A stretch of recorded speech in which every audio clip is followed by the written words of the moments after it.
never miss an opportunity to try to encourage me out. And I took it. I took the bait, and I went out this past weekend on Friday night, and I went to Barton G. And so I'm not sure if there's a picture. Anybody who wants your food delivered in a sculpture, go to Barton G. There's a lot of fanfare there. There is a lot of popcorn food fare. Shrimp delivered in an actual popcorn popping machine with popcorn. Like at the movies. Yeah. Now crazy. This is Los Angeles, and the popcorn's pretty good too. Yeah. Ironically. Except I'm not sure that the popcorn is worth the $56 billion that you pay for the shrimp. Well, you're paying for the artwork that your shrimp comes in. What you reckon? Anyway, so Marla went to Barton G. You see the picture there. We had a Christmas tree lighting ceremony at Monique's house. We did. And in typical Monique's fashion. Stop. Why did you call it a ceremony? Because she makes it a big ceremony. She makes a big deal out of it. It wasn't a ceremony. It was just Turns out that she just wanted me to do the work. Well, that's what you're there for. You're her dad.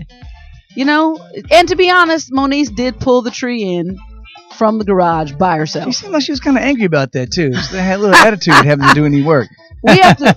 You know, Monique is probably the skinniest person. I always say she's like going through atrophy. Monique is she's what I call skinny fat. She needed that little tree pull, get a little weight, you know. And if you were a little late checking in, again, our guest today is Marcus Timmons. He has he does a lot. He's a super story of transformation, and he's doing the most. A mentor. I said, you know, he went from mayhem to mentorship. And that's a good thing. And so that's Billboard. I like that. You like that? Okay. To call us, the number is 323-524-2599. We definitely want to hear from you. We want you to join the conversation. Don't just witness the conversation. Also, by the way, Dave, you want to tell us about what I'm now deeming as the longest trip ever? The trip was crazy. We were in Jackson, Mississippi, doing a summit show with the Manhattan Transfer. And so our preferred airline is Delta, and Delta, because coming from Mississippi anyway, you usually have to connect in Atlanta for a lot of your flights. They had what they call a snowstorm in Atlanta, which means about 3 inches of snow. What they call a snowstorm? Yeah, that's not a storm. That's not like a Chicago flying into O'Hare airports or JFK storm. That's a southern snowstorm, which consists of 3 snowflakes. Anyway, and in Mississippi, they didn't even have. They had a few inches there as well, but they didn't even have a snow plow. So any frozen precipitation is going to shut the airport down. And that ended up taking your trip. And the de-icer was broken. And your trip that was supposed to be 6 hours, 6.5 hours, took 2 days. A day and a half. Yeah, just about 2 days. Dave literally came home. He was supposed to come home at 9 o'clock or 10 o'clock in the morning or something. It was the very next day after you had gone from Mississippi to Atlanta. Finally got out to Atlanta at 11 o'clock. Drove to Nashville. And drove from Atlanta to Nashville. Took a different airline. And just to get on another plane. And still fighting to get my money back. To this day. Wait, to this minute. They kept your money? Well, Delta makes you. I had to pay for American to get another ticket, so I'm trying to make Delta pay for the American ticket. Got it. It's crazy. Anyway. Well, you got here, and then you came here with your 5 acapella superheroes, and you guys, you know, people were hitting me up online, and they were confused about why they weren't invited. And I want everyone. Where's my camera? I wasn't invited. I had to break into the show. It was a private event. At first, you know, it was for a lot of our friends, we usually give away tickets for the show. But at first, they told us there were no tickets to give away. And then they added a show, which I could have invited everybody out to that show. But you didn't know there was going to be an ad. I didn't know. Yeah, so I took the heat. Apologize. I took the heat, but it was a really good show. Take 6 was in town. And I think I managed to convince Dave in the car to let Take 6 come sing "We Wish You a Merry Christmas" at my personal Christmas tree when I wake up in the morning on Christmas Day. Maybe not this year. Maybe. I doubt it, because then are you willing to fly to everyone else's house? And it's be a heck of a long day. We're going to bring the families. Okay, then let's plan for that in the future. It's a good idea. Let's meet at a lodge somewhere in the middle. Indeed. Again, you know, usually we wait for the MaD news, but since we have... Here's the thing. I'm going to start adding in the intro a Trump watch or something like that, some kind of political thing, because we can't actually do MaD news without dealing with... dig my eyes out than make me continue to watch happens. Trump do every anything. day. Something out of this administration happens that's just disgusting, ridiculous, jaw-dropping, absurd.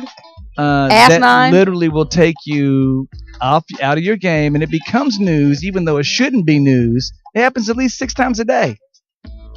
It's not right.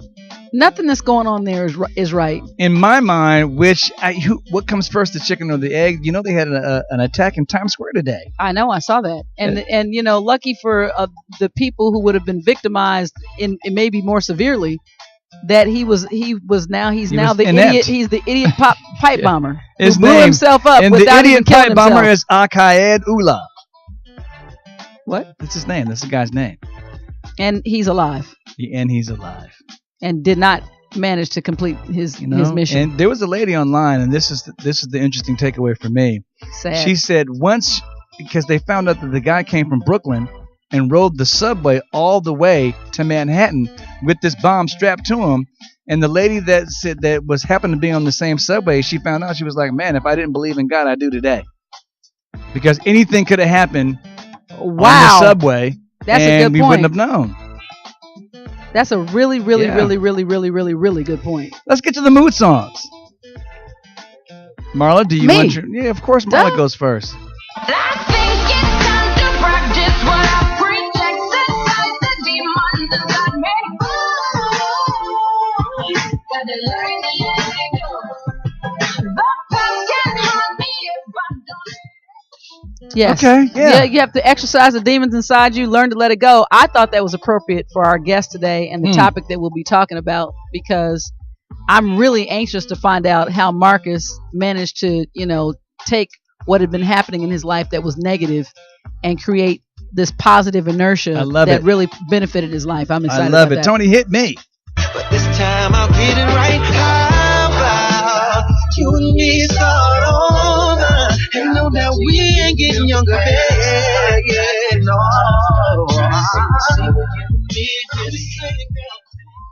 For me, it's the same thing. The concept of starting over. Here's what I really love. One of the takeaways I take from my Christian upbringing is that God will redeem the time. Nobody's perfect. You can go through life, make all kind of mistakes, but when you're ready to turn around, there's always more time left for you to turn around and make a positive impact. So the sentiment's the same for me. Anyway, again, today our guest is Marcus Timmons. The story is really interesting. How Marla, how you came in contact with Marcus, and we'll get into some of that during the conversation. We have a great show for you. Again, 323-524-2599 is the number to call. Our guest, Marcus Timmons, will be right back. You're listening to the Marla and Dave radio show on the Universal Broadcast Network. Current events, pop culture, the hot topics of the day. It's time for MaD News on the Marla and Dave radio show. Ladies and gentlemen, Marla and Dave. All right. Let's get to our news topics.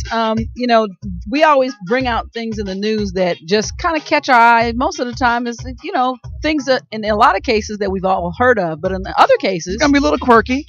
It's about absurdity. That's what I'm just going to say. To me, this is just, it just speaks volumes to the sad state of affairs here these days when a little kid, you pretty much know all kids love Christmas. I would say Christmas might be, other than a birthday, might be the favorite day of the year. I would think. At least the way I was raised, that's the way it was for me. Depression is like a firestorm these days. You never know. This little kid is born a Grinch. That's how I would say, because after my own heart. He writes a letter in class. It says, "Dear Santa, I'm only doing this for the class. I know your naughty list is empty, and your good list is empty, and your life is empty." You don't know the trouble I've had in my life. Goodbye. Love, I'm not telling you my name. If that's not a letter for therapy, nothing in the world is. They needed to snatch They needed to immediately isolate that child and quarantine him in a room and to get somebody to help. To me, that's hilarious. I thought I was. It's sad, but it's funny. It's hilariously I thought I was morose. I thought I was a Grinch. And I realize now that I'm not that Grinchy. And see, this is how bad. You say that sometimes I call you an ass, but this is how it happens. This kid in the long run is something doesn't happen to intervene in his life. Woo! This is a 6-year-old, by the way. It's just sad. It's a 6-year-old Just sad. who will. They're not even going to name the little boy even in the news story. And see, to Anyway, me, that's what you started GoFundMe for. Get this kid some presents. Man. do you think the presents would really turn him around? Is that you For don't know at- why? For at least 30 minutes. He even said Santa's life is empty. The fact that you're even that people are like hailing you as Santa makes you empty too. Yeah, There's but just- it's an empty it kind of existence. implied that, Santa, you don't know what I've been going through, Correct. so you don't know anything about me. Your naughty and your nice list is empty. Yeah, I don't know. I'm not even telling you my name, I don't Santa. believe in you or any Just of get your out of my magic. face. Just leave. Anyway, so I think Marla picked this next story because she just likes to rail on 45. Excuse me, in her words. She doesn't even like to say President Trump. And I don't mind saying President Trump because that's what he is. And anybody who gets mad at that, Be mad at who? Yeah, you be could have mad at changed somebody sitting next to you because I guarantee someone that you know voted for him. Anyway, this next story, Michelle Obama, she was doing she was at a foundation summit in Chicago, and she artfully kind of dissed Donald Trump by basically just talking about his Twitter habits and his online social network habits, and just said, yeah, we just don't do that. And everybody knew exactly who she was talking about. And in true class, I call this the classy diss, that only a woman can Sophisticated shading. Sophisticated shade.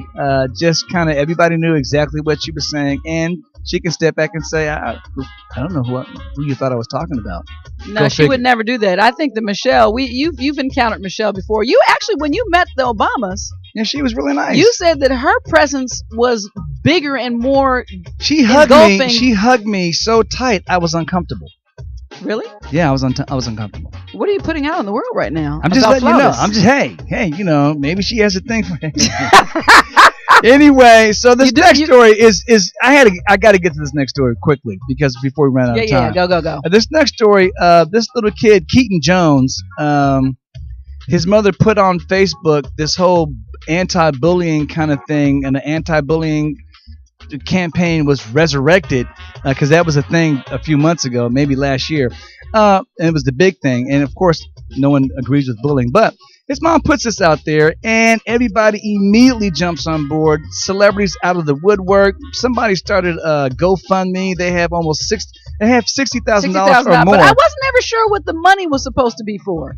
Yeah, and it was crazy. And then all of a sudden, next thing you know, a little bit more digging, and the mother seems to be fully racist, raising her kids, and they have pictures of kids with Confederate flags and everything. And all of a sudden, even the advertising that you go find on Hulu was taken off because they didn't want to actually support this mother in any possible way.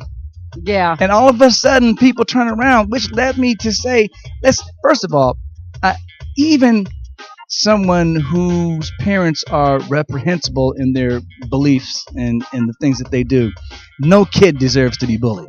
In our chat room, by the way, on Facebook, Kim Sellers Bates says, I never jump on bandwagons. The entrepreneur in me tells me to research things before jumping, essentially, and which she's talking about #Keaton.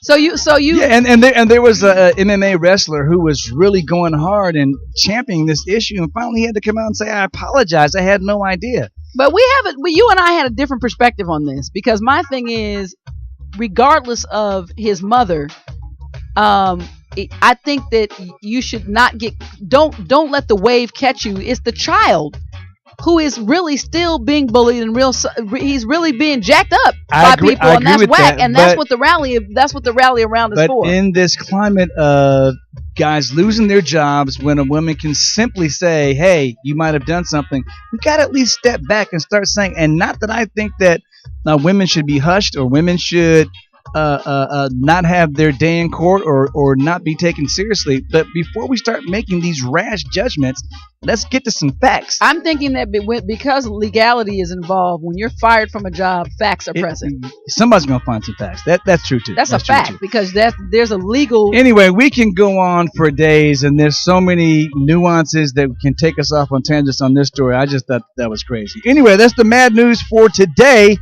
323-524-2599 is the number to call to join the conversation with our guest, Marcus Timmons. We'll be right back. Can you handle the truth?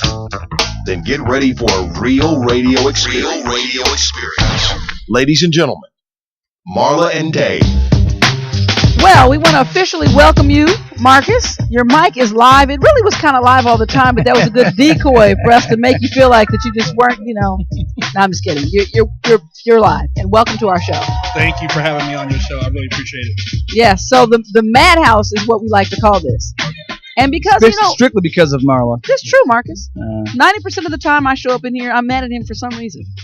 It's just. I think Marcus looks like he can hold his own. Most people are afraid of Marla. She's like Why do you keep telling the world she's that? like a monster in disguise. So, look at me. I'm so docile. That's a disguise. That's how you get beneath the radar. Fine. First of all, let me just give a brief background as to how I came to know Marcus's incredible story and mentorship. I met his wife by happenstance. She and I both share the same nail stylist. And it wasn't right away, but over time, just talking about things really that matter. A lot of it was about, our children. It was about struggles. It was about, in my case, mental health issues. It just, and that's not you. So you haven't put, because, you got to be real clear with people because they'll run off. Oh, she said no. So we were talking about things that that we're dealing with, but substantive things. Okay. And to the point that we finally started making our appointments on the same day, so we could at least catch up and have a communion with each other. So and you then, guys were like nail buddies, right? But here's where I give her credit. She's also a champion of yours. She is. So Lisa is she just is that, and I applaud that. But in the meantime, she began to share your story with me, and I said, wow, I would actually love to speak with him. She said, okay, well, I think that's something that we can arrange. And so through understanding and looking into it, I felt like that this was a conversation, especially now.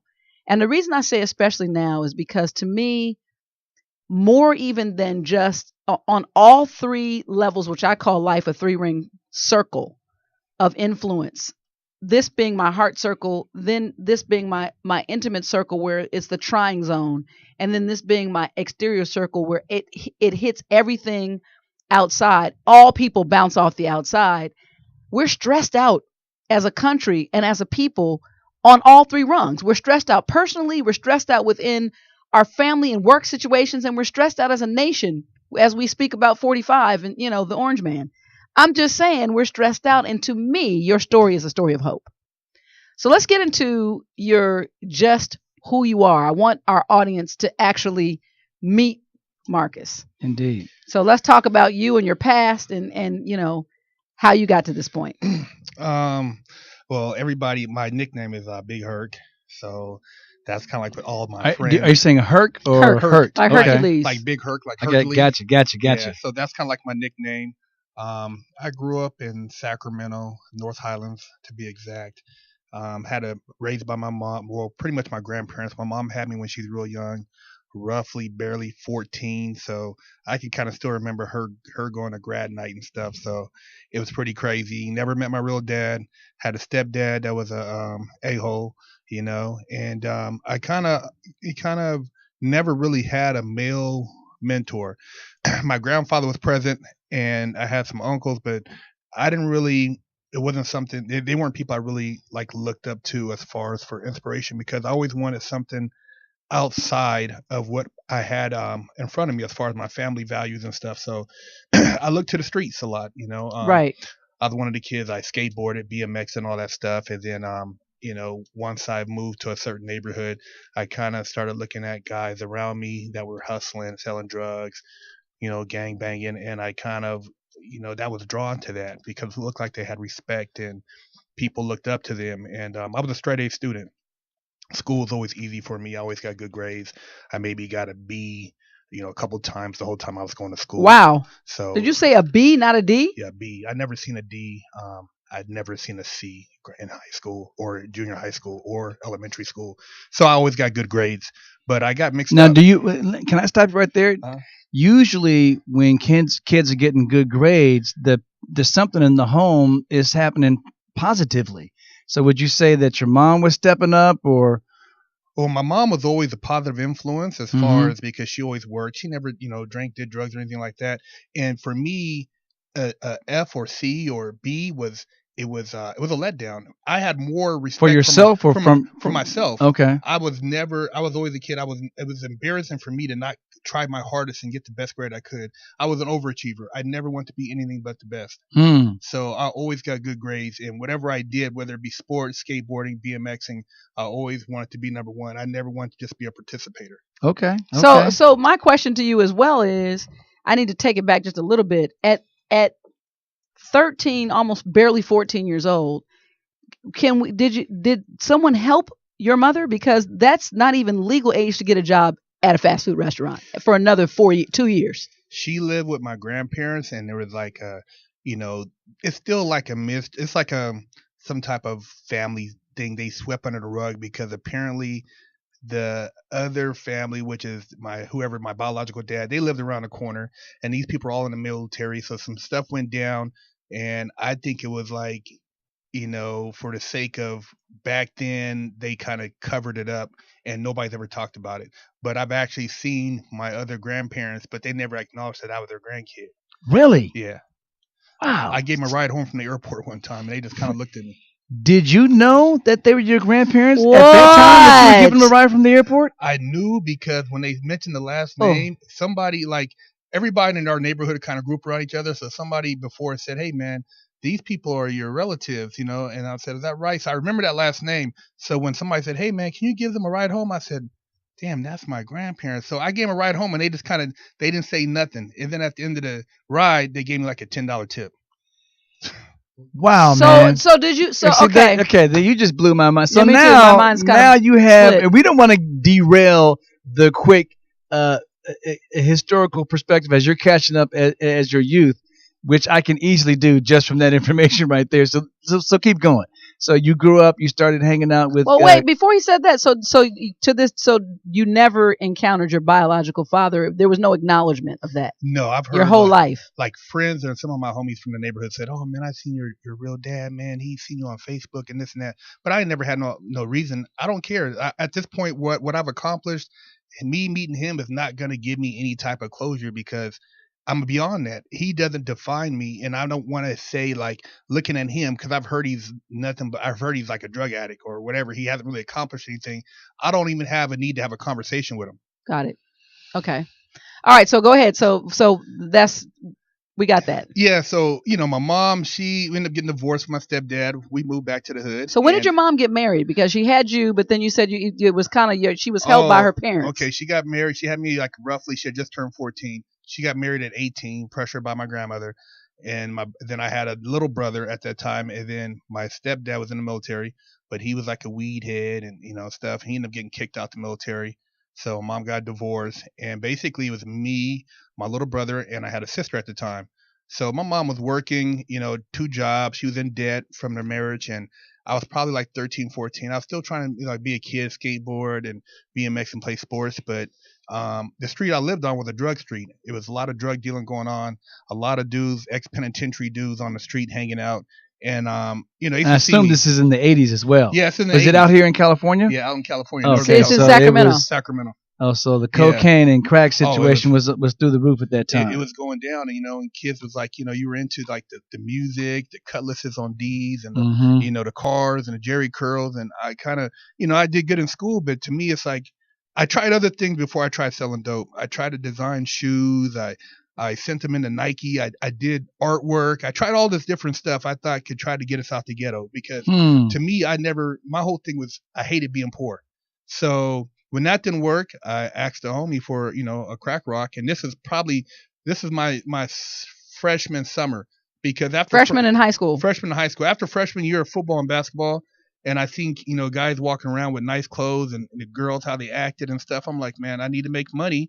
And my mom is like, we didn't have the money for clothes, and, drinking watered down milk and stuff. I'm like, I'm gonna start selling dope, and that's what I did. I started selling dope. So you made a conscious decision that this was the only way that you could get a monetary jump in life. Yeah, because on the other side of our neighborhood, my grandparents lived, but my grandpa worked. He didn't really. My mom, she didn't ask for any handouts, and my grandmother, sad to say, she used to drink a lot, so she was always in and out of it. So I took care of my little brother and sister. My mom worked a lot, and I just felt like I needed to step up. And that was my way of stepping up, and I just started selling drugs. So I have a question, because listening to what you're telling me on all fronts of just what that was, would you say that there was a whole aura of hopelessness around you? Because it sounds like your grandmother may have been unhappy, or she had issues because the one who was drinking, and there was a lot of that was going on. Did you feel hopeless, or did you feel at that age when you were a teenager, or did you feel determined? Let me add to that question and let you answer this at the same time, because and factor this into what your response.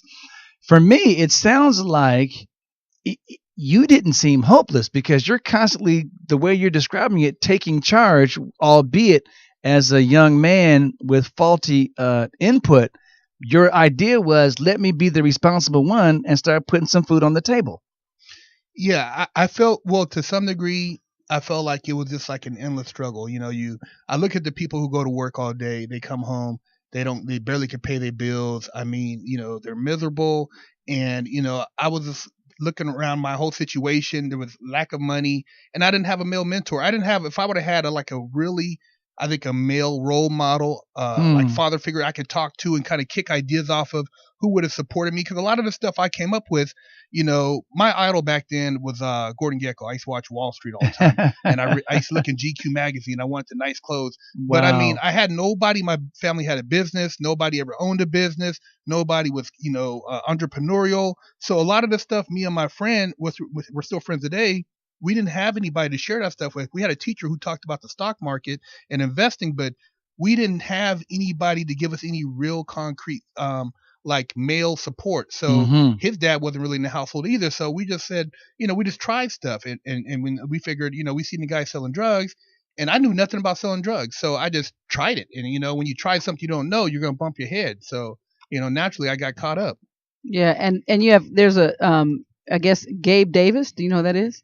Gabe Davis is on here, and Gabe Davis says that you're telling the truth. You were very smart in school. So it sounds like somebody I went to school with him. Yeah. So he's confirming that we're dealing with extreme intelligence here as well. So for you, the drug thing was just the only option that you saw. I felt like that was an opportunity for me to possibly turn it into something else. But even when I was started selling the drugs and making money, I didn't really know what to do with it. I didn't smoke weed. I didn't drink. When people did, when they got high or came to my house and hung out when mom was gone, I would just work out.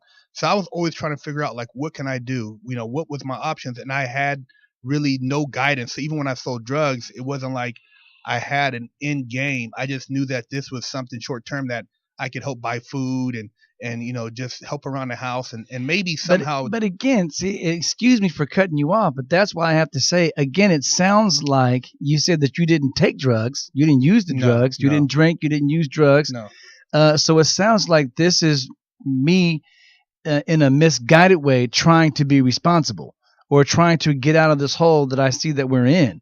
And so to me, the reason why I say that is because then that, to me, informs the person that it seems like you've become, and the story of how it's going to end, because it's not like you had a malintent. In other words, I want to do something positive, even though I'm doing something negative to get there. Right. You know what I mean?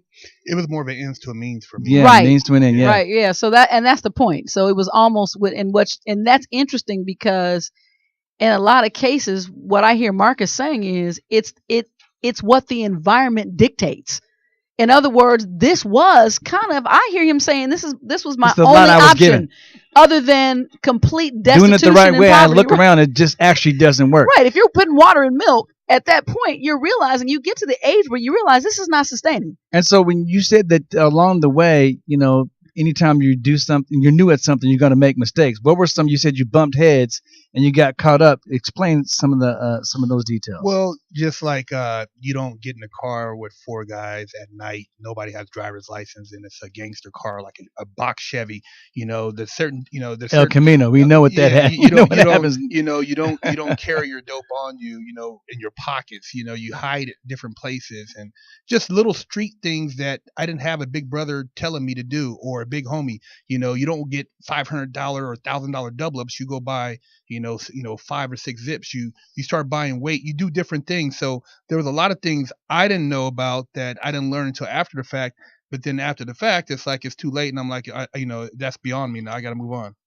So your first time that you were, I want to talk to you about your first time being in trouble when we come back from this break, and how these things just were beginning to mount up, and how eventually you found yourself in a place where you wanted to turn the corner. We'll be right back with more of the show. Listen up. Learn something. 26 years of marriage from 2 unique perspectives equals 52 years of relationship experience. Excuse me, that's 58 years. Oops, It's time for Ask Marla and Dave. Answers to your questions about life, love, and relationship based on Marla and Dave's real life experience. It's about to get real. Ask Marla and Dave. Right, the Ask Marla and Dave segment of the show is where you have already gone to www.marlandave.com, clicked on the Ask Marla and Dave tab, submitted a question that we deal with right here on air. The Ask Marla and Dave question this week is: I've been following the story of your son's mental illness. You and Dave seem to have a lot of information on the subject. I have 2 simple questions. Do you know what age you first identified a problem? Also, how soon did you get a formal diagnosis? Thank you for sharing your journey. I know that can't be easy. Signed, Wondering. Marla, you're better with the details than I am. I will say this for parents who are asking this question. This seems to be a repeated question. And I think that you clearly understand. What was the first question? You clearly understand the age that I first identified a problem. You pretty much can only pinpoint it once you're looking back in retrospect. Mm-hmm. That's what I will say. There were several things we know now about DJ that just seem like, I don't know, growing pains, or not even that, just personality quirks. That's the best way for me to put it. But now we look back and we see that it led to something completely different. And so to me, the first age of difference for me that was clear was probably the 4th grade for him. And I remember him, the missing assignments. 118 missing assignments he had in school. Yeah. And I was like, what the? I said, the next time. And we did homework with him all the time. So it was like, how's it happen? Yeah. I said, the next time that you have 118 missing assignments, you see this attendance, which was perfect, you better have 118 missing days gone out of school. But we realized then that there were other things that he was really coping with, or we realized later. Yeah, and the second part of the question is, or the second question, when do we get a formal diagnosis? There are certain things that a psychiatrist or a psychologist is reluctant to diagnose a child. But we started taking Dita therapy probably in middle school. Yep. Junior high. And they diagnosed him with anxiety, an anxiety disorder. And he really didn't like taking the medication then, ironically, if you remember that. Yep. And so we dealt with it in other ways, but at the same time, that was probably the beginning of formal therapy for our son. Yeah. So that's it. And by the way, you'll find that even though they can do a lot of cognitive therapy on your children, formal diagnosis of personality disorders and or mental illness usually doesn't happen before the age of 18, because a lot of the things that you see are part of adolescent it's hard brain growth, differentiate the behavior. So anyway, this has been the Ask Marla and Dave feature. I hope that helped. Please call us at 323-524-2599. As we get back to the show, we want to hear from you. We'll be right back. Intelligent, fun, and super real. This is the Marla and Dave radio show. All right, before the break, and for those of you who are just joining us, we have Marcus Timmons here in the MaD House with us. He's got an incredible story of triumph, really, and hope from somebody who has been through several incarcerations, and in other words, somebody that in society you would count out. You just say, a statistic, and he's here today to show you that totally the opposite. It's never too late to turn the corner for true change and positive results. So I was asking, so you were giving us a history of what happened to you as a child, and your choice as an adolescent, really, to begin to sell drugs. You were even talking about not even having which is ironic. You didn't even have a mentor to help you be a smart drug dealer. Is that what I kind of hear you saying? So like a homie on the street. Exactly. I mean, you were you just on your own. You were learning it all the hardest of hard ways. And first of all, is that really dangerous to kind of just be doing it on your own? Yeah, because we were the youngest drug dealers on the block, me and my friends. So, we had these guys where if they felt you were soft, they just would take your dope, knock you out, take your dope, take your money, pocket check you. So we used to I carried a Rambo knife and he had a 22. So in case anybody ran up on us, we just would. Well, did somebody run up on you? Nah, I mean, a couple of times guys kind of like talk crazy, but we would tell them like, what you want to do. And when they seen that, they respected us like, man, I like you. You got a lot of heart. Oh, wow. So that kind of gave him, wow. you got points. You got good size on you now. Was that the case growing up? That's the case. When did you start lifting weights? Because I read that in your bio that was one of the things. You started to actually get strong and to get big, so you wouldn't be intimidated by others, and others would be intimidated by you. I started working out probably when I was about 13, 14, and then when I went to juvenile hall, I worked out hard, and I came out and I put on like 15, 20 pounds. Okay. Yeah. And so what was your first arrest? How old? I was about 14. I was 15. I believe I was 14 and a half, 15. And you got picked up for possession? For possession of crack cocaine. Yeah. And was it just possession or with intent to sell? It was possession. We got the task force rolled up on us, and I had dope on me, and the other guy had dope on him, and they snatched us up. Okay. And so how long did you, because it's different when you're a minor. Yeah. And they can also close all the records until you become an adult. Mm-hmm. Yeah. I ended up doing, off of that, I did roughly 6 months. So I ended up going to juvenile hall for 3 months, fighting the case.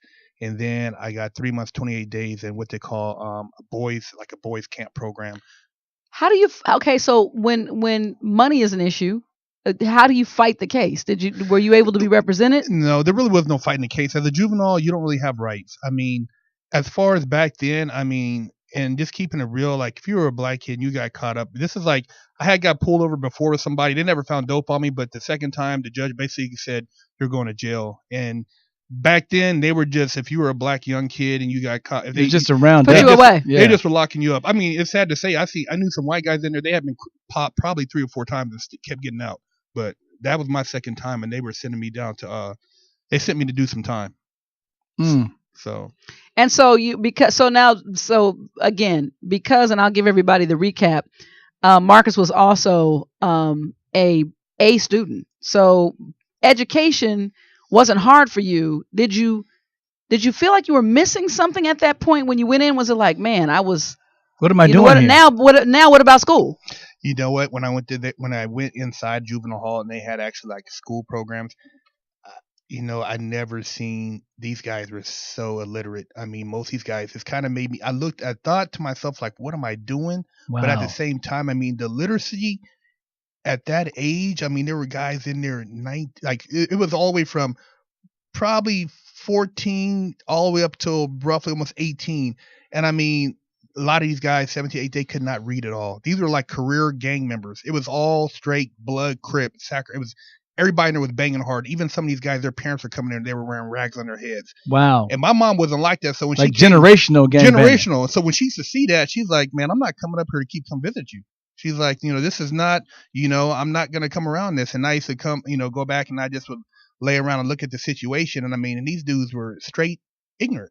Right. Well, I have to speak to that. And by the way, there's someone, Adam Spears, who's because we have a live chat that runs in simultaneous to us. And he says, talk about cheek busting. Except, hold on to that 1 second, because I'm just going to throw this out there. I can concur with what you're saying, because I had made up my mind, because I felt like that my life, I had so much that I was blessed with. And I remember telling David that when our children get to a certain age of self-sufficiency, meaning in their teens, I'm going to volunteer, which I did. And I volunteered at the Sylmar Juvenile Center as there was a new program that was funded, and I was a tutor. I went in to help the young men learn how to read. It's frightening at first. And, for me, it was always about the line of respect. But just like you said, I went out and purchased my own tools to help because I went in with what they'd given me. And even that was too advanced. And I was like, I used to come home and cry. Yeah. She would say, I need actual preschool flashcards. Literally, I went and bought flashcards because I was like, when I say the basics, I mean, like phonics, like the very, like putting sounds together. And I was like, I just felt like, oh my goodness, I didn't realize that it was this bad, but then it all made sense to me as well. So this person is asking about cheek busting. What is that? Well, I have a show and they always, there's always a saying, get your cheeks busted. And when people have a fascination because they've seen Oz and these other, with ass dope hiding, with males getting raped in prison. So they're talking about people getting their cheeks busted. So okay. That's what he's referring to. It's like Adam, do you have a fetish, buddy? Do you want to? Yeah. You're on here. And he said, I didn't know y'all were live. My bad. Yeah, Adam. He said, love Big Herc. And D Money says, Big Herc, what's up? What's up, man? So okay. So go ahead. So go ahead. So to me, so still we're on the second time. Yeah, second time, and this time was for how long? Yeah, so when I got arrested the first time, basically my mom came and got me. I got out, and I got a big lecture. But then when I got caught the second time for crack, that's when I ended up doing the 6 months. It was roughly 2.5 months in juvenile hall, and then roughly 3 months, 28 days that they call it the Boys Ranch. Anybody that's an OG in Sacramento, they've been to the Boys Ranch. It's basically like a gladiator school for young knuckleheads. And so basically learning how to fight even more. Learning how to fight, hold your own. And while I was in there, I mean, my mom, she didn't really come up there to come get me. She picked me up maybe once. Because if you do good, you get weekend passes. So you could actually get passes like for Friday through Sunday. And the crazy Go back to the hood. Go back home. Yeah, but the thing is, these guys would go home and brag about how much dope they sold over the weekend. So they were still selling dope. Wow. It was like so you guys would come, I got rid of 6 zips, or I got rid of a half a bird, or I hooked up a song. So, I mean, these guys would come back and I'm sitting there like, damn. What's a zip? A zip is like, basically like 28 grams. So it's an ounce of cocaine, and so guys were still selling drugs in juvenile, basically Boys Ranch, still making money. My mom wasn't going for it. So I wasn't selling no drugs. I was in there basically I was still educating myself. I was trying to stay out the way. And now, how easy is it to keep your nose down in that environment? It's not. I had homies in there from my neighborhood, so if it went down, I had to back them up, and that's just how it was. So did they back you up as well? Oh yeah. I mean, I had a reputation. I mean, I'd already been in some street brawls and got into it with dudes. So I actually had one of my arch enemies in there. He showed up, and the big homie's like, hey, you see him, he sees you. You want to get down? What's happening? And he looked at me, I looked at him, and we had to do time together. And he gave me dap, like, no, that's cool, blood. And we just let it ride. So we didn't have any problems in there. But there was it was like on a big farm. So on a regular, if you had a problem with somebody, you can go and hide out and go behind a building and just get do down. your do. Yeah, right. do your do. I mean, wasn't no talking in there.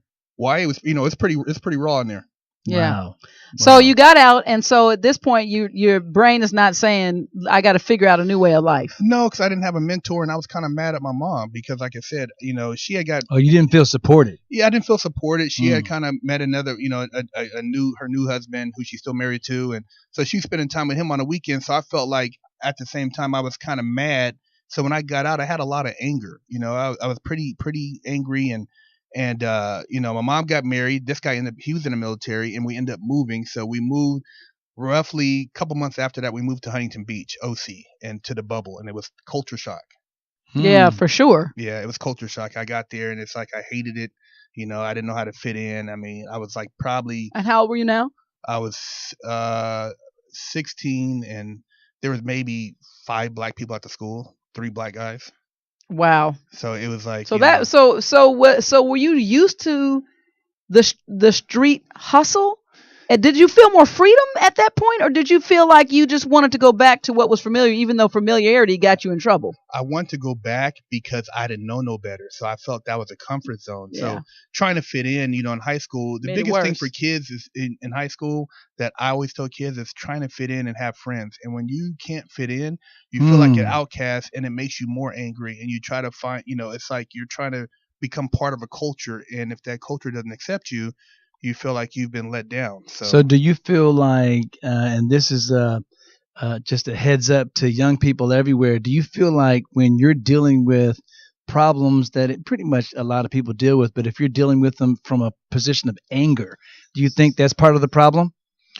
Yeah, I think so, because a lot of times it stems from the household and then it goes out, because the people, a lot of times kids at that age, things outside the household have a bigger influence on them, and being able to fit in is one of them. If you don't feel like you fit in or belong anywhere, you feel like you have nothing to relate to, and if you have nothing to relate to, you have no reason to even want to be a part of anything. And then that's why people do, commit crimes and do violent acts, because they feel that there is no place for them. So why even coexist with these people? Yeah, And again, hope. Say, that's why when I say hopelessness, it's not, oh, I'm so hopeless. It's just, what's the point?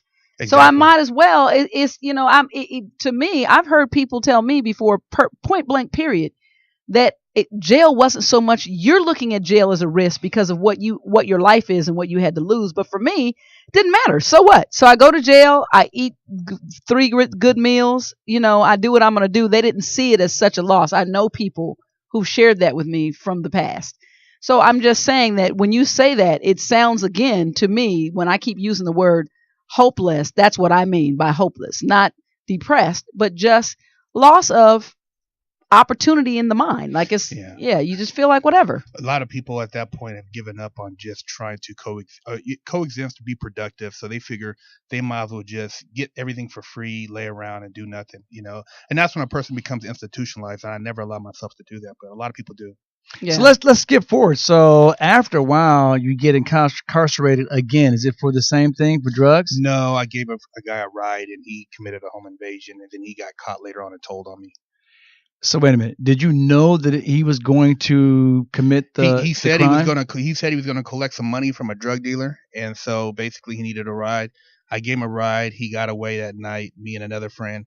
End up 6 months later, he got caught stealing something, and then he told on everything to do with that. So I got. So now, were you actually part of the home invasion? Yeah, I gave him a ride. I was actually. But there. I mean, did you? Since you didn't know, from your perspective, did you help him break into the house? No, that was him. I was in the car. I was in the car. I was basically the transportation. But I was ignorant. I figured, hey, there's gonna be some money involved. And let me mind you, I had moved from Huntington Beach when I graduated back to Sacramento. So my mom, when I graduated high school in Huntington Beach, they got transferred back east to Boston, and I felt like I wasn't part of that transformation to Boston. So I went back. So to you Sacramento. left out of the family. I was left out of it. I was 18, so I was out of the loop. So I went back to live with my grandparents in Sacramento. I got back. I'm gang banging. I'm packing a pistol. I'm doing a bunch of dumb stuff. So I was right back in the mix. So everything negative that I had left when I was 15, 16, I'm right back in the same vortex. And I got caught up in this because I'm entertaining, stupid thoughts. And that's how I went to YA. And I went to YA for 2 years, 8 months. Wow. 2 years, almost 3 years. I was from 18 to 21. I was locked up in YA. Wow, man. Wow. And so, right. So at one point, what in your bio I read that you got your longest sentence at 100. Was it 120 months? 120 months. I caught and that now case when I was 25. Okay. Now is that still about the same thing? Drugs, trafficking? That was for bank robbery, high speed chase bank robbery. Okay. So now, so tell us about. So right. So the case was for high speed, for robbing a bank. Robbing a bank. We went in armed bank robber, ski mask. Told everybody to lay down, and then got in a high speed chase. Now, was that your first attempt at robbing a bank? That was with these. Yeah, that was my first attempt with these individuals. Period. Had you robbed any other banks before? Not that that's going to get you in trouble. No, but. not banks, but I had been involved in robberies before that. Okay, so you felt I had a somewhat I had a convinced that you were going to get away with this. Yeah, I had the gangster's mentality, and the fact that the guys, these two individuals, like knew, like I was more like the muscle, so they figured, hey man, we can hit this guy involved. He's been around a little bit. He's like more seasoned. So me being at the time, I was like still into risk taking, and I figured, what the hell, I can use this money, I can flip it in the game, because I was still doing street stuff. I was still in the mix a lot. I was hustling the streets, and I was doing stuff. So I was like, this is just kind of fell into the same category, which was was a bad choice. My mind state at that point was like I was still at the point where I was willing to take high valued risk, and this is one of them. Wow, man. So a lot of that has to be just that has to be a condition of youth. Did you feel invincible? Is that, I mean? Yeah. I mean, I've always been the type of person, I've never backed down from a fight. I ain't never had nobody punk me, or I had never been one of those type of guys. If I did anything, I'm going to do it to the fullest. If I'm going to be out here in the mix, I'm going to be in the front. I'm not somebody who ever ducks wreck. So I was like, to me, you have heart, have money. You have to take chances. And some of the chances I took were like ignorant chances. Had I had, like I said, a mentor, which I didn't meet until I got to the pen, I would have been doing different things. But I, by all means, want to be successful. So I figured, robbing a bank is not the route. But at the same time, I figured I'd rob the bank, get some money, I can flip that. I was going to start a record label. I had a couple rappers. I was going to produce them. I was going to be like Master P or Suge. I was going to be one of these producer guys, and I can get into the game, because I needed that jump. Right. I didn't have a big drug plug, so I figured if I take this money, maybe I can parlay it into some other stuff and work my way around. But it was it was a backwards way of thinking. Did you ever at any point, Marcus, where did it cross your mind, I could lose my life in this race? It was part of I figured it's part of the game. That didn't scare you at all. No, it didn't scare me. I mean, I can only imagine growing up in that type of environment. The loss of life is just something that happens. You know what I mean? So either you're going to try to do something and try to get some money, or you're not, because losing your life can happen regardless of what you're doing. That's right. And that's just part of like just being in that type of mind frame and around the people you're around. I mean, when you're out there, gang banging, or you're claiming a neighborhood, or you're robbing or jacking people, I mean, a dude can come back and jack you and kill you. So it's just part of the game. Right. So when we come back, we want to turn the corner and get into and let you tell us what made you decide to make the transformation. And because we have somebody in the chat room now, his name is Brand the Can. He said you've really been helping him out this past year, so he wants to say thank you. He can't call right now. Want to make sure that we told you that he's listening and that he wants to say thank you. We'll be right back. It's time for the Marla and Dave Doghouse. Marla has something that should put Dave in the doghouse. Dave has something that should put Marla in the doghouse. You decide who gets a biscuit and who gets busted and ends up in the doghouse. All right, Marla, give it your best shot. You got 30 seconds. Okay, here's Go. my 30-second spill. The reason that Dave belongs in the doghouse today is because Dave has assassinated my character by saying that I'm an asshole. Now, Dave, the reason you should be shamed for this, and the reason you're gonna go in the doghouse and we're all gonna slam the door and throw bones at you, is because that very thing that you might consider to be an asshole is the very quality and characteristic that has saved your ass and all of your asses on many occasions. I'm saying what you think is assholery is actually. So I'm gonna let you tell me how. So that's your defense. Hold on. What you think is assholery is not. It's actually protection, and it's fight, and it's okay. So let me tell you. Let me just give you a little anecdotal reasoning. So I get home from this. Remember we were just talking about at the beginning of the show. The trip that would never end. 2 days literally of being stuck in airports, traveling. I smelled like a dog when I got there. I smelled like I belonged in the doghouse. You didn't smell like a dog to me. And my shoes did. Anyway, yeah, they did. That was so I get home and I walk in the door in the garage and I'm like, what's that smell? I go upstairs and I've been talking to Marla for the past 2 or 3 days on the phone, and I see everything that she described that she was cooking, still kind of grease and stuff piled up in the kitchen. And she was making no move to actually clean the kitchen. Well, you were supposed to be home a day before, so the dishes wouldn't have stunk if you had been there to clean them a day before. I rest my case, Your Honor. The witness assassinates her own character. So That doesn't make me an asshole. That makes me tired. no, because when I said, Marla, what's up with this? She said that. Well, if you had been here, the dishes would be clean. That doesn't make me That's an asshole. ass. No. That's an ass Do response. you want a wife that lies and cheats and deceives, or do you want a wife that is honestly gonna tell you, sir, I was just tired? Wow. Anyway, I don't even need to speak. Marla actually puts herself in the doghouse every time with her own response. Listen, I'm a Matter of strong, fact, if I was assertive Marla, woman. I would I'm look in not the mirror an and I would say, asshole. "Look at you, ass! You just got yourself in trouble." That's what I would say. Personally. Anyway, that's the doghouse. You guys actually have the ultimate say. You get to decide Who which gets one the of us is biscuit going in the and doghouse. who gets the bone? Absolutely. We'll be right back. I'm not an asshole. You'll laugh. You'll learn. You'll love. Mm-hmm. You'll get mad. Shut up. You'll get happy. But you won't be bored. This is the Marla and Dave radio show Okay, on so the Universal Broadcast Network. Adam is on, and Adam has a lot to say in the chat room, and he's asking me questions to ask. But here's what the thing is, guys. Call the show. Call. He said, do I need to 323. call? Yes, Adam, call us. 323-524-2599. Here's what's interesting.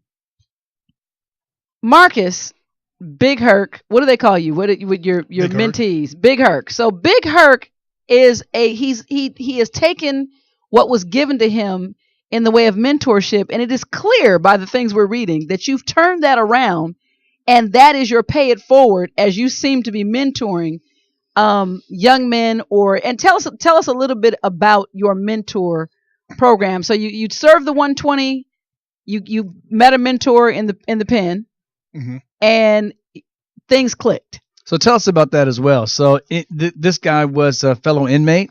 Yeah, fellow inmate, older gentleman, probably 20 years my senior, from South Central. He had been in the game.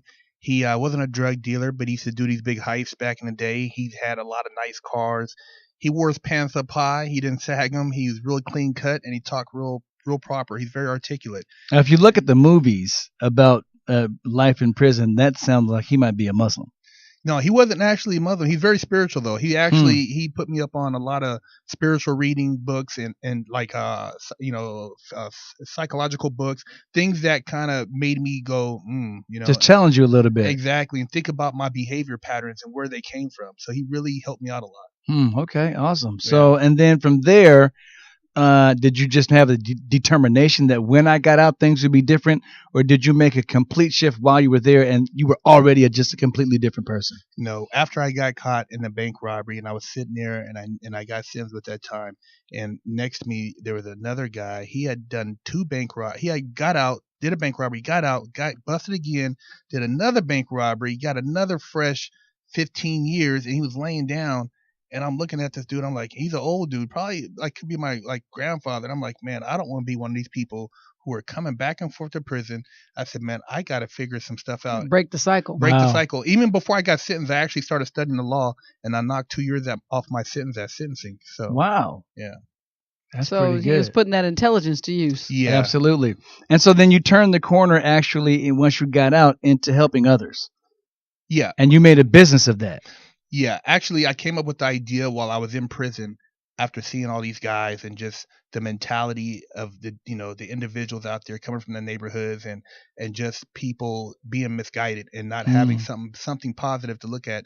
So I said, when I get out, I'm going to come out with a show called Fresh Out, kind of showing a different aspect of people when they get out of prison, so that they can have maybe something positive to feed off of rather than all the negative lockup, scare straight, all that garbage. And so is that garbage? Yeah, it's a lot of garbage, man. I mean, you can't intimidate a person into not doing something wrong. You have to be more embracive. You got to be loving in your actions. You got to show positiveness. That you care. It's got to be positive experiences, not negative. Oh, you come here, you can get your cheeks took, you're going to get your wig split. You can't scare a person into thinking that they're going to get violated into doing right. You got to show like, hey man, you can get out, you can be a real estate dude, you can be a businessman, you can be a mogul, you can start your own business, you can be successful, you could travel the world, you can go over, do this and that. And then you start thinking, wow, man, maybe I've been selling myself short doing all this dumb stuff. I can start actually making something of myself. And that's what I did. I kind of flipped it and said, man, I'm going to make something positive, and I want to share that with other people who have been deceived, because I was tricked. I was bamboozled. I thought I want to be that gangster dude, and I became that.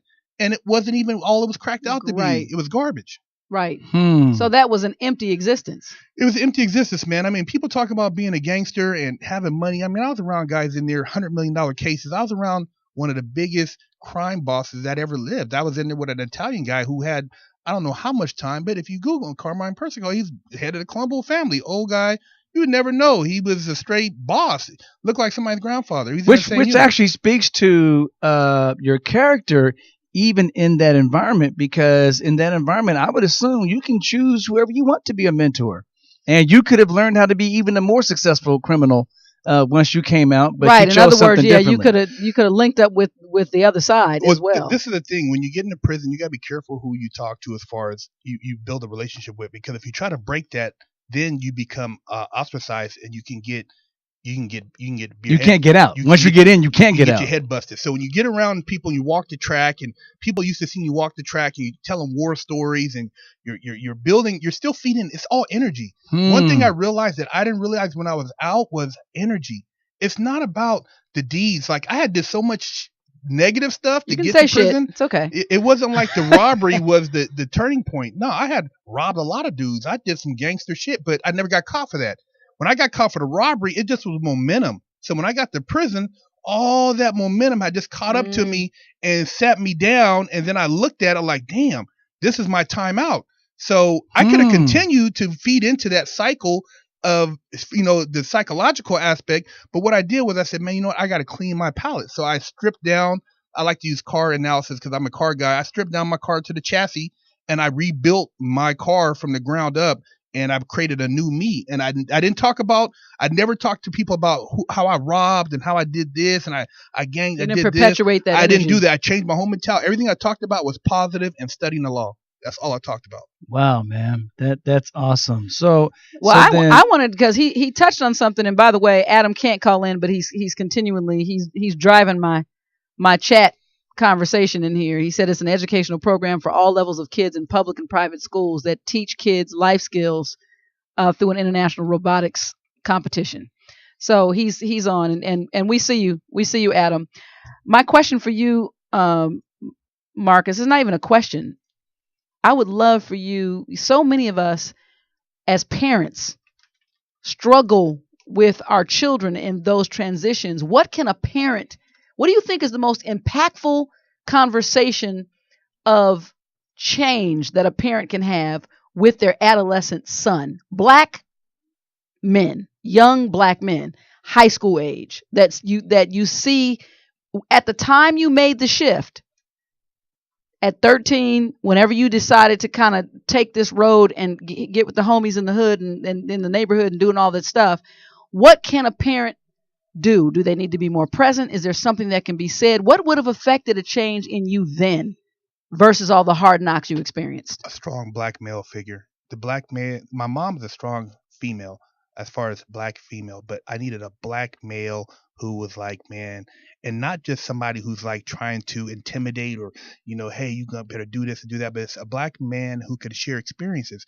The black male who was my mentor, who shared experiences with me, used to tell me stories about him riding around in his Porsche. Now he had a Ferrari, he had a big house, and he came from a family of 9, but he used to hustle and do this. And he said, you shouldn't call women bitches, and you don't have to act like this. You see that guy over there, you're smarter than that. And he built a certain level of confidence in myself and how I was as a black male, to where, I could be bigger than this. I didn't have to be a street thug or some knucklehead I could be a black male that's successful, outside of being just a person who's just a street dude. And, he's like, you're very intelligent. He said, you got to utilize it. He said, man, you can have this. He said, you can travel over here. He said, look at this book.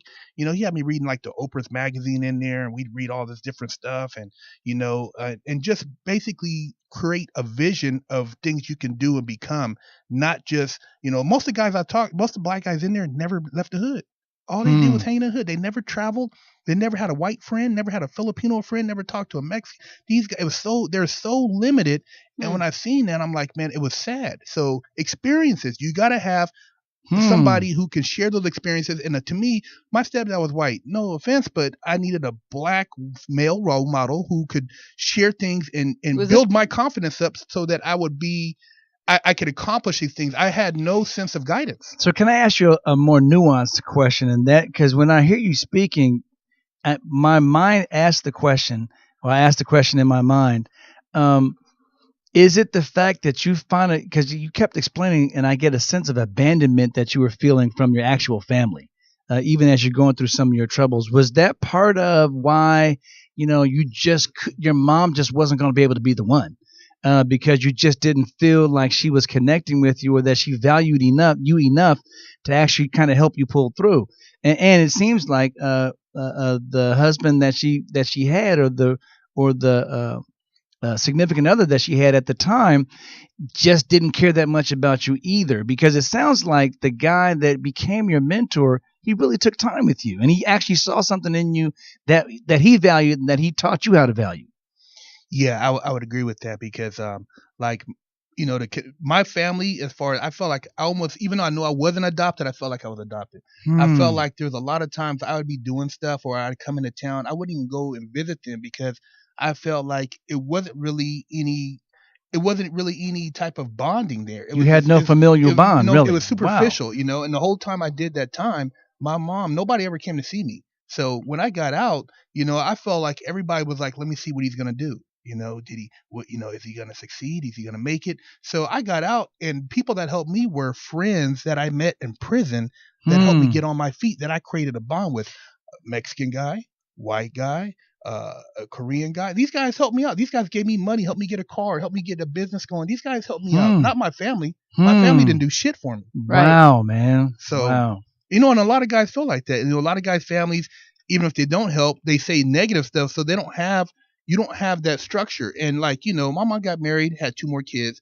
They've been pretty much babied the whole way up. They got a silver spoon in their mouth, college, whatever they wanted.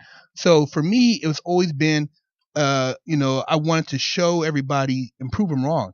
So when I got out of prison, I could easily fell into the, I had no job, I had no place to live, I had no, nowhere to go, so I could easily have got caught up and said, you know what, fuck it, I'm just gonna be a knucklehead. But I said, I'm gonna prove everybody wrong. Within the next 10 years, I'm gonna be a millionaire, and then everybody's gonna come bow down to me and see that, hey, you know what, I wasn't the person you thought I was, and now you got to eat your words. So my thing is proving everybody wrong. Showing them that I'm not the person they thought I was. So you took that energy and you turned it around, and that's your driver. That's my drive to succeed. Every day when I think about things that are going through my mind, I said, you know what, I just got to keep moving forward. So you were never overwhelmed by all the things that like being disenfranchised because of a record and feeling like, oh, now I can't get a job. So that was part of the thing that helped you just create your own lane. No, because when I was in prison, I had a study group. It was me, a couple Mexican guys, white guy, Asian guys, a couple black guys, and we studied. And every day I studied. So my mentality when I got out was I was never really locked up. I was physically locked up, but mentally, I was reading the Forbes. I was reading Smart Money. I was reading all these different magazines, the New York Wall Street Journal, and I was always like, when I get out, I had journals of just ideas, and when I got out, I was like gonna hustle. And dude's like, man, Mark, you always in that law library. What are you doing in there? I said, man, I'm studying, man. When I study, I'm gonna get out and I'm gonna make something happen. I'm not sitting here in front of BET like you guys all day watching these damn videos. That's not gonna help me when I get out. So I conditioned my mind. So when I got out, I was already, it's not like I never left. Technology had advanced, but mentally I was ready to go and hit the race. Wow. So your mentor program is designed to, who are you targeting?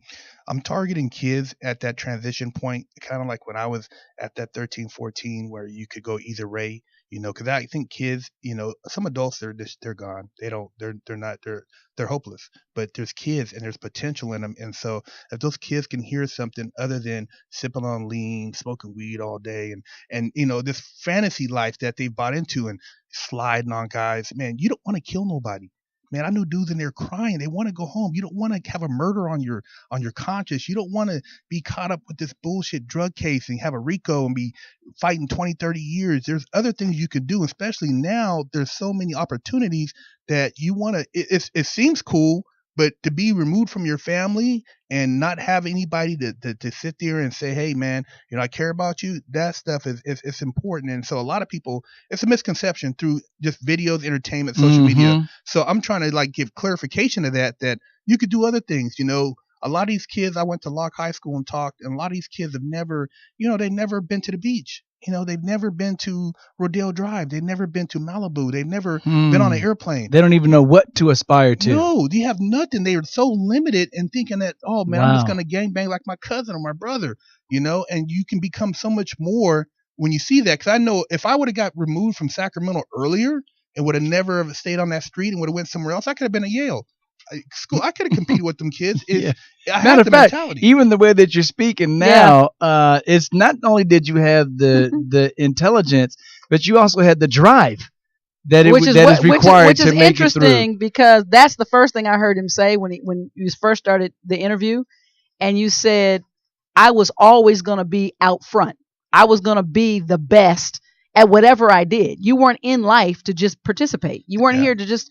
You literally, and your competition is internal Now, with something yourself. something else just stuck out to me though, even in that last comment that you just made. So let me ask you this: when you see a gangbanger either on the street or sometimes in the news, most people actually see this big, scary, imposing figure that everyone, even when people drive down the freeway, it cracks me up. They see somebody like that, they start rolling up the window like he's going to be able to run 65 miles an Even hour though and jump into that the used car. to be me, and even though Dave got molded one day because I showed him that actually did happen, Yeah. there was a But- guy but- on the freeway okay. who snatched a Okay, dude off. okay, anyway. See. Anyway, but so Roll up do your you windows, see lock your something doors. more nuanced, like somebody who is not just that big, scary guy who doesn't feel anything, doesn't care, but someone who's actually in pain and would make a different decision if they had given given the they had the opportunity. choice, I think the informed choice? I think a lot of times people are scared to be individuals, so they link up with group because we're pack people like wolves.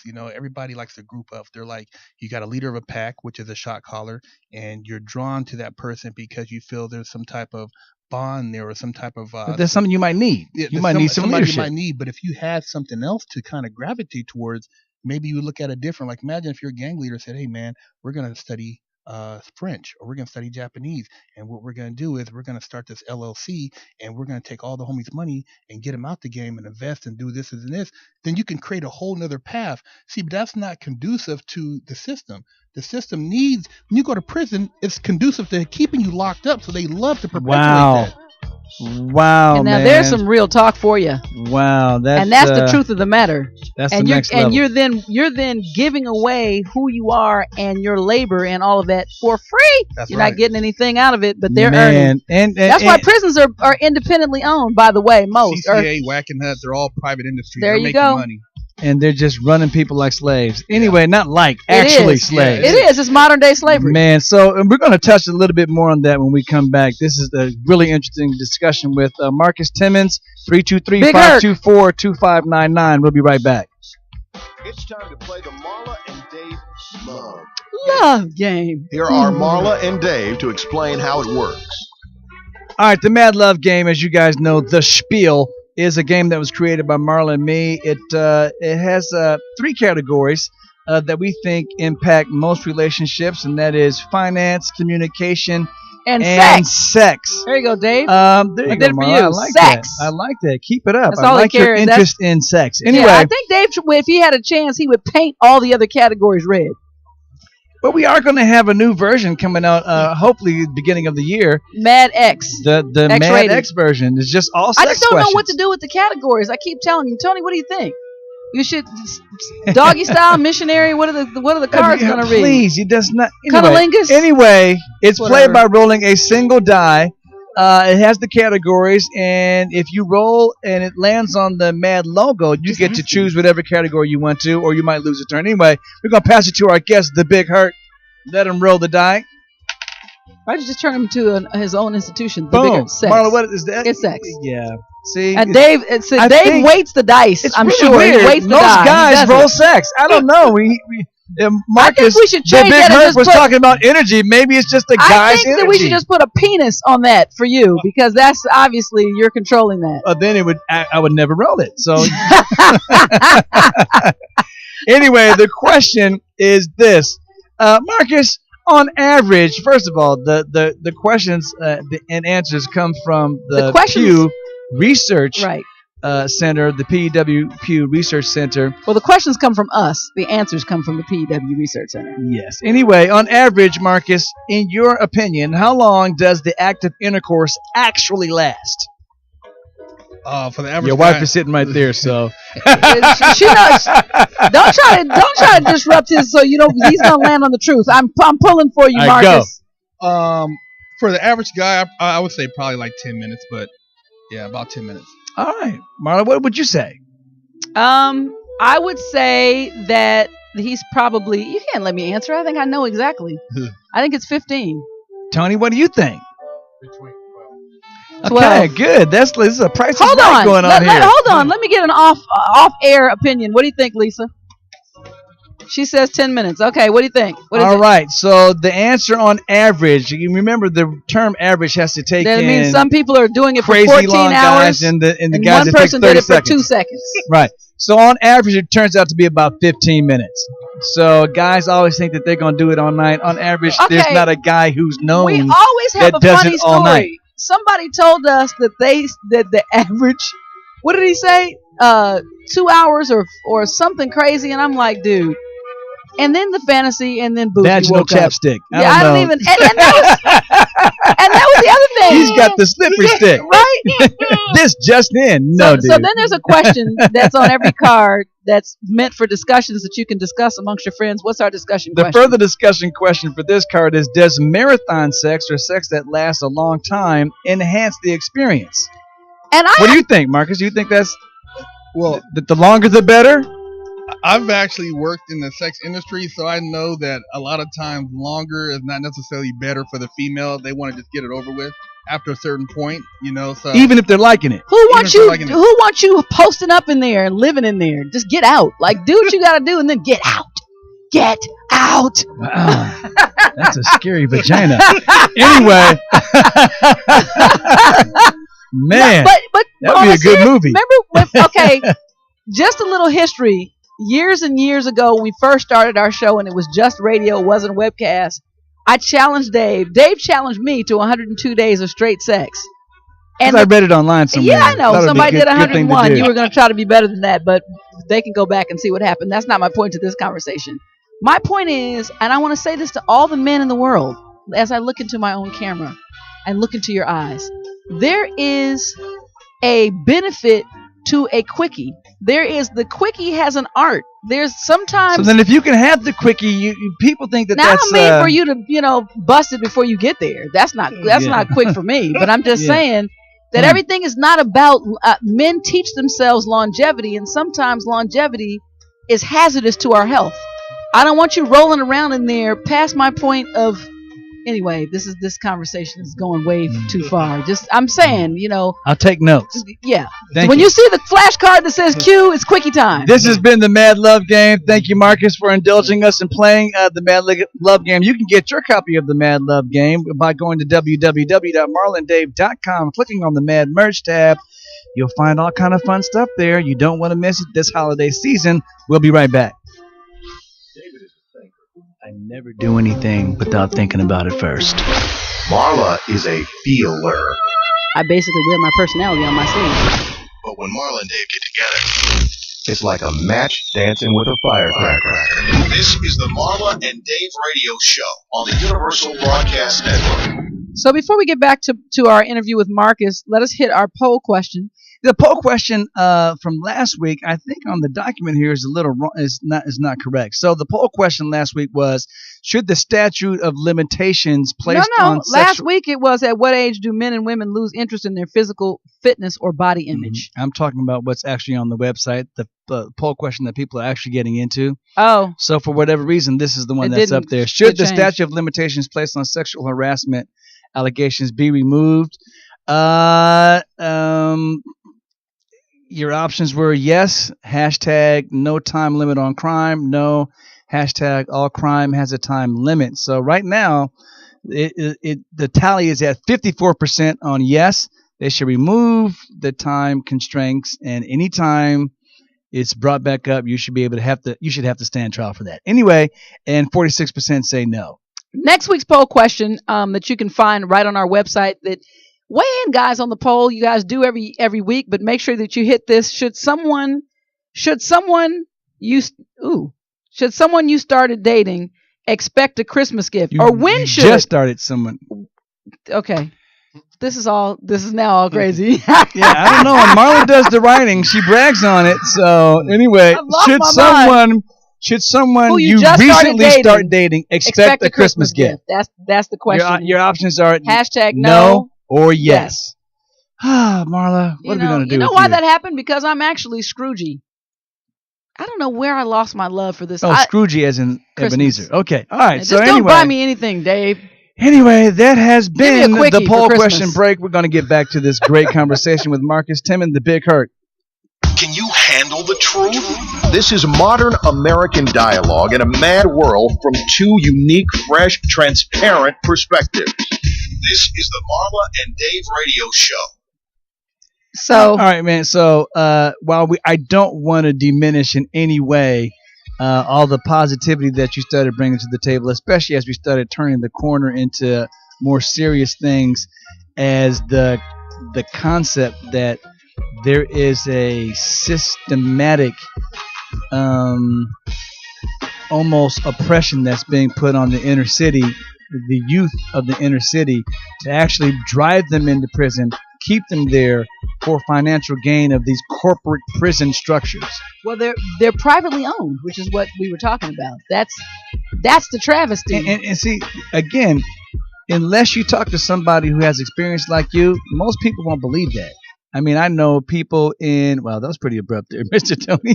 The music just stopped. But most people in middle America would say that that's just not the case because it's not their experience. Well, the thing is, UK, you got a young person, and once they get that felony on them, and then they get into prison, most guys are kind of conditioned. And when you're in a oppressive environment, people who maybe were somewhat rebellious, they eventually, with no support, with nothing going on the streets as far as to keep them out of the way, they go ahead and become part of the system. So the whole thing is, the longer you're in somewhere, as you acclimate into that system, you become conditioned. So naturally, you got a guy who's been in, and maybe he was a hardcore drug dealer or gangster, and then now he starts working in these factories, and you put him in there. I mean, crazy time. This guy, okay, drugs. You give him 20 years. The guy's in his 20s. By the time he gets out, he's in his 40s, his 50s. What does he have left? He's been conditioned, and you basically got all your work out of him. So when you get these youngsters, rather than having, give or take, there's some people who are knuckleheads who aren't going to follow a program. But if you had an opportunity to kind of say, work with these people, not all of them are animals. They like to say that, oh, these guys are animals, blah, blah, blah. Well, you can paint that picture and have people try to believe it. But when you start talking to these people, there's some very articulate, super smart people in prison. I've met gang members that'll blow your mind with just their background on history and different things as far as mathematics and things. So it's having the opportunity to express that. And a lot of these guys don't have that opportunity, and they get caught up. And like I said, this prison system is structured for separation, for racism, for all these different elements. And to break away from that, you mentally got to be on some other time. And it's hard for a lot of people to break away and to create their own and to find their own person. So Wow. they just basically follow into the system.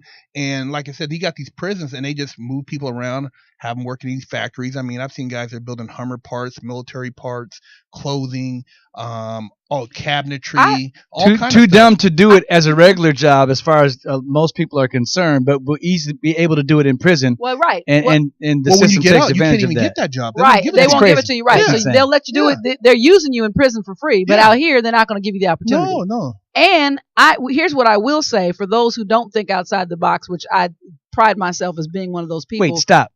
I have to stop you right there. Did you say military contracts? Oh, yeah. The federal prisons got big military contracts. That's why Obama was talking about shutting down a lot of the federal prisons, which would mean there was only state. Now, when the new administration came in, they reversed a lot of that. And they actually, there's, the governor of Florida, he has investors. They were pushing legislation so that CCA, Wackenhut, all these private prisons could get these contracts to stay open. Because if these people aren't in these prisons, if they cut the drug laws, they cut back all these laws, that means there's shorter prison stays, less people in prison.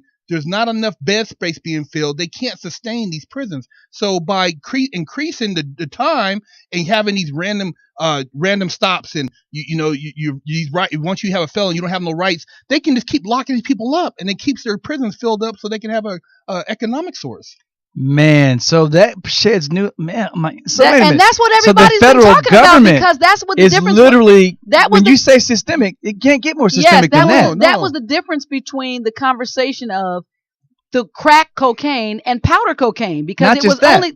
I'm just saying, back then that we were the ones that essentially minorities were the ones that were dealing in crack cocaine because of the price and how it was done, and it was white collar.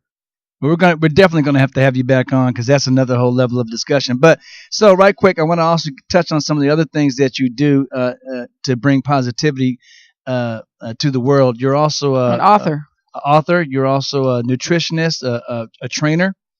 Can you train David? Because can you? Yeah. Can you? I'm just. Yeah, I can get David in the gym if you want to get down and see. We can do a yard time workout. Oh, nice. The real there workout. You go. Because every time I would have him doing something in the gym with me, and he would go, "But I'm supposed to be lifting." I said, "Dude, I'm not here to give you a prison workout." And he was like, "Okay, really? Right. I'm gonna sign up." Way to go! I love it. Yeah, I try to basically share advice. I get a lot of people that says, "Hey, man, my boyfriend did this amount of time. He's getting out. What could I do?" Or a youngster is like, "Hey, man, I'm having trouble at home. I need to, try to do something for myself." I say, "Well, look, there's a lot of things you could do. You can be a writer. I've written books. You can be a personal trainer. I've done personal training. I've done life coaching, working with people as far as like helping them, get their mind right so they can make positive change." Starting your own business, I got in several businesses started with my business partner, my wife, things that could make you independent, because as a felon, the worst thing you could do is put yourself in a position to get out here and get a job. And then one day they say, "You know what, man, we got to let you go. You got a felony, but you already knew about, but you got to go." You don't want to put yourself. It's just any excuse. The vulnerability. Yeah. So, I'm always telling people, hey, man, invest in cryptocurrency, start your own business, learn how to make your money work for you so you can become independent. Then you don't have to depend on these people. So, I did a lot of different things, but I tell people, like, I had when I was a kid, I used to draw shoes. Me and my business partner are coming out with fresh out shoes. We got a program right now called Back on Your Feet, BOYF programs, where we're helping people that can post stuff on our website, and we'll do a 50-50 split, and they can sell artwork, they can sell music, they can do all kind of stuff. So you help them entrepreneurially start their own thing. Right, you help them get out there. Ex-veterans, that's a great idea. Yeah, so we're awesome. We're trying to create opportunity for those who are less fortunate, who don't have the opportunity, so that they can make something of themselves and also be productive. Well, we definitely needed a round 2 with you. So if someone's going to Herc, how do they find you? How can they do it? www.freshoutseries.com. You can hit us up. Also shoot us an email at freshoutseries@gmail.com. Awesome. And we'll have that posted on our website. We're so glad that you came. Thank you for sharing your story. Thank you for giving us hope. I learn something every time I come into my own studio and have a guest. What I've also learned is that we'll eventually be talking about this, which David's parents wrote a book called Becoming a Professional Lover. And I think that, Dave, you need to read chapter 1 and you'd stop calling your wife an asshole. Jocelyn, I want you to know that your son did that. And so, yes, he's not read the book yet, but we're going to open this book up and we're going to fix it. I got something to say about that too, Dave. I feel you. He's going to wait till he gets on air. Anyway, we see you guys next week. Thanks to Marcus Timmons. This has been a great show. Welcome to the MaD House. See you next week.